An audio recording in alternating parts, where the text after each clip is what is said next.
Welcome to Vamsi TV. 2022లో ఓటీటీలో విడుదలైన crime thriller Odela railway station దర్శకుడు సంపత్ నంది కథను అందించగా అశోక్ తేజ దర్శకత్వం వహించారు. ఆ సినిమాకు సీక్వెల్ గా ఓదెల 2 పేరుతో ఇప్పుడు మరో సినిమా రానుంది. తమన్నా భాటియా ఇందులో ప్రధాన పాత్రధారి.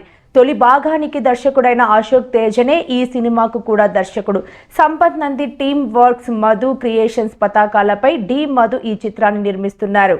ఈ సినిమా ప్రారంభోత్సవం శుక్రవారం కాశీలో ఘనంగా జరిగింది.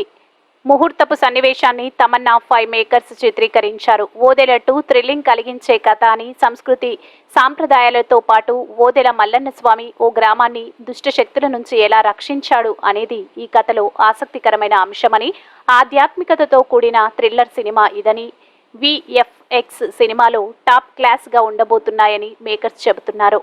హెబ్బా పటేల్, వశిష్ఠ, ఎన్ సింహ ఇతర పాత్రలు పోషిస్తున్న ఈ చిత్రానికి కెమెరా సౌందరరాజన్, ఎస్ సంగీతం రజనీష్ లోక్నాథ్.